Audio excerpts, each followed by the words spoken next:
이번 시간에는 북한에서 터질 것이 또 터졌다라는 주제로 방송을 해드리도록 하겠습니다. 참 이런 방송을 할 때마다 북한 동포들 생각하면 가슴이 아프지만 북한에서 지금 돼지열병이 장난이 아니라고 합니다. 이미 작년도에 이미 북한의 돼지열병은 한바탕 홍역을 치루었습니다. 그런데 며칠 전부터 점점점 이 돼지열병이 전국에 확대되고 있어서 그 추이를 굉장히 잘 지켜봐야 한다라는 소식들이 나와서 북한에서 지금 돼지열병이 터진 이 소식을 전해드리도록 하겠습니다. 정성산TV 좋아요, 구독, 알림은 큰 힘이 됩니다. 자, 북한의 방역 시스템이라는 건 한심하죠. 사람도 그런데 일반 가축들의 방역 시스템은 얼마나 힘들겠습니까?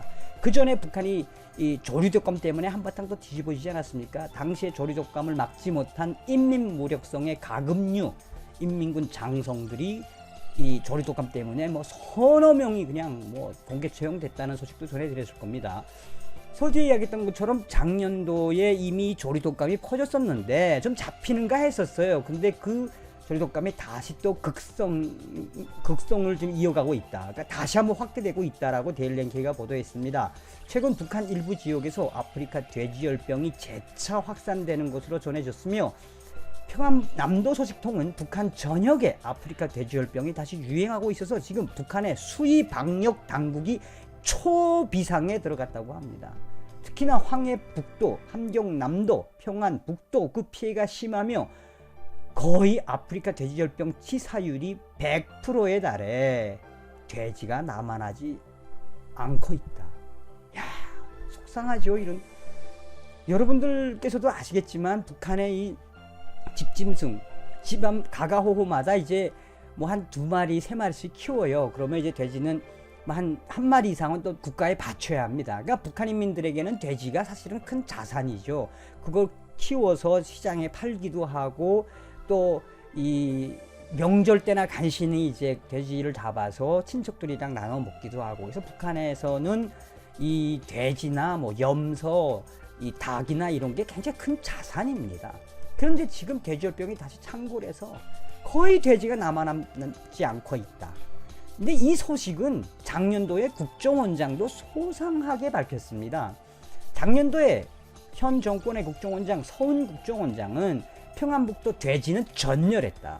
북한 돼지열병 방역이 실패했다며 서훈 국가정보원장은 2019년 9월 24일 국회 정보위원회 전체 회의에서 북한의 돼지열병 피해 상황을 보고하면서 평안북도 북부에 돼지가 아예 전멸해 고기 있는 집이 없다는 불평이 나온다고 전했으며 또한 북한 전역에 돼지열병 문제가 상당히 확산됐다고 서훈 국정원장은 당시에 밝혔습니다.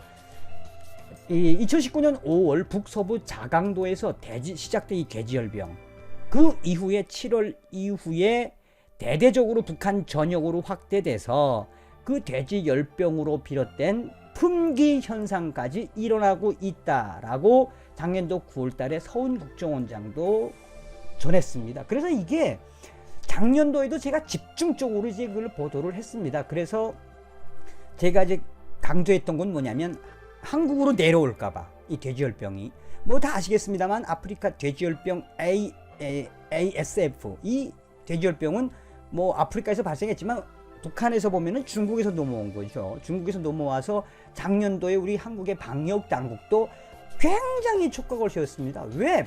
그냥 걸리면 치사율 100%니까 그냥 아주 전멸되는 거죠. 전멸. 그래서 우리도 굉장히 예의주시 있게 봤는데 이게 이제 국립환경연구원에서 이 북한의 국내 야생 멧돼지가 북한의 아프리카 돼지열병으로 전염됐다. 이제 이걸 발표를 했습니다.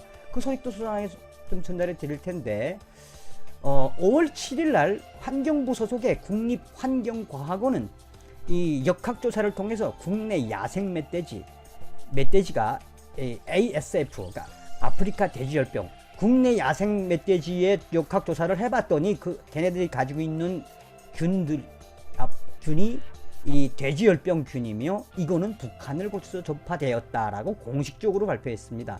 국내 야생 멧돼지에서 발병한 아프리카 돼지열병은 러시아, 중국에서 유행하던 바이러스가 북한을 거쳐 비무장지대 DMZ를 통해 전파한 것이라는 정부의 역학조사 결과가 나왔다며 정부가 북한을 통한 아프리카 돼지열병 유입 가능성을 제기한 것은 이번에 처음이다. 그러니까 정부가 공식적으로 지금 한국의 멧돼지들이 북한의 아프리카 돼지열병에 감염된 거다라고 공식적으로 발표한 거라며 환경부 소속의 국립환경과학원은 이 같은 내용을 담은 국내 야생 멧돼지 아프리카 돼지열병 발생 원인과 전파 경로를 분석한 역학조사 중간 결과를 5월 7일 공개했으며 사람에게 감염되는 건 아니죠. 그러나 짐승에게 감염되면 100% 치사율에 달하는 이 아프리카 돼지열병이 궁극적으로 국립환경과학연구원이 발표한 것은 무엇이냐? 위험할 수 있다라는 이야기예요. 이미 DMZ를 통해서 북한의 아프리카 돼지열병에 걸린 멧돼지들이 DMZ에서 지금 활동을 많이 하고 있다. 굉장히 위험하게 경고를 하는 거지요. 예, 그러면서 이게 발표가 딱 되고 또 데일리 NK도 그거하고 같이 이제 발표를 한 겁니다. 그러니까 이 북한의 아프리카 돼지열병이 창고를 했는데 다시 그 창고를 했는데 이 황해북도와 평안남도, 평안북도의 피해가 굉장히 심각하고 북한의 노동신문조차도 이 아프리카 돼지열병을 철저히 막자. 축산에서의 방역은 곧 생산이다. 이렇게 지금 대대적으로 하고 있는데 데일리 NK의 소식통은 무엇이다? 북한의 아프리카 돼지열병의 이 확산은 막을 수가 없는 북한의 또 하나의 역병이다 라고 전하고 있습니다. 계속해서 데일리 NK는 문제는 뭐냐, 전문가들은 북한의 돼지열병이 상당히 퍼졌을 것이라고 보면서 이 야생 멧돼지들 북중 국경에서 감염된 이 야생 멧돼지로부터 파급된 북한의 아프리카 돼지열병의 그 추이는 계속될 거다. 그러니까 북한에서는 이제 아프리카 돼지열병이 토착화될 가능성이 있다. 또한 데일리 NK는 이대로 가다가는 북한 돼지가 씨가 마를 것이라며 북한의 연이온 악재의 북한 소식통들은 머지않아 북한 전역으로 확대될 거다, 돼지열병이. 그래서 나아가서 북한의 돼지열병 때문에 북한 돼지가 다 소멸될 수도 있다. 속상한 이야기죠. 이럴 때일수록 우리 방역 당국이 바짝 긴장해서 북한의 아프리카 돼지열병 한국으로 감염되는 것을 잘 막아야 한다고 생각합니다. 오늘은 북한에서 터진 돼지열병에 대한 소식을 전해드렸습니다. 다음 시간에 뵙겠습니다. 감사합니다. 멸공. 나라를 위해 몸 바침은 군인의 본분이다. 스가 관방장관, 안중근은 범죄자이다. 대한독립의 소리가 천국에 들려오면 나는 춤을 추며 만세를 부르겠다. 나를 죄인 취급하지 말라. 이토를 죽인 것은 나 일개인 것을 위한 것이 아닌 동양평화를 위한 것이다. 조국의 독립을 위해 몸을 바친 독립운동가, 옥중에 죽음을 앞두고 있는 자식을 보는 부모의 심정은 어땠을까요? 1909년 10월 26일 오전 9시 조선 침략의 원흉 이토 히로부미가 탄 특별열차가 하얼빈역에 도착하게 되고 열차 회담을 마친 이토 히로부미는 차에서 내리게 됩니다. 독립을 위해 위대한 거사를 준비한 안중근 의사는 이토 히로부미를 향해 총탄을 발사했고 그 자리에서 바로 체포가 됩니다. 연행되는 순간에도 안중근 의사는 코레아 우라, 코레아 우라 대한만세를 계속해서 외쳤습니다. 또 신문 중에 죽음을 두려워하지 않는다라며 당당한 태도로 일관했던 안중근 의사는 결국 1910년 2월 14일 최고형인 사형을 선고받았습니다. 그리고 사형 선고 후 옥중에서 죽음을 앞두고 있는 안중근 의사에게 한 통의 편지와 수의가 도착합니다. 땀만 먹지 말고 죽으라. 너의 죽음은 너와 한 사람의 것이 아니라 조선인 전체의 공분을 짊어지고 있는 것이다. 비겁하게 삶을 구걸하지 말고 대의에 죽는 것이 어미에 대한 효도다. 바로 안중근 의사의 어머니인 조 마리아 여사의 편지였습니다. 조 마리아 여사는 편지와 함께 아들이 입을 수의를 지어 보냈습니다. 아들 안중근 의사는 어머니의 편지를 읽고 뜻을 따라 항소를 포기하고 의연히 죽기로 결심합니다. 1910년 3월 26일 안중근 의사 서거. 목숨보다 사랑했을 아들에게 목숨을 바쳐 대의에 죽으라 했던 위대한 어머니 조 마리아. 자녀 4명 모두를 독립운동가로 키운 위인이자 그녀 역시 조국의 독립을 위해 희생을 마다하지 않았던 독립운동가였습니다.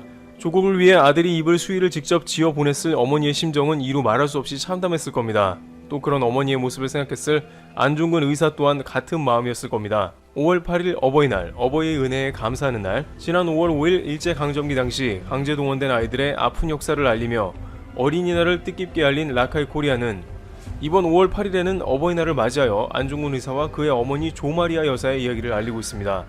이 이야기를 담은 팔찌에는 특별한 의미를 부여했는데요.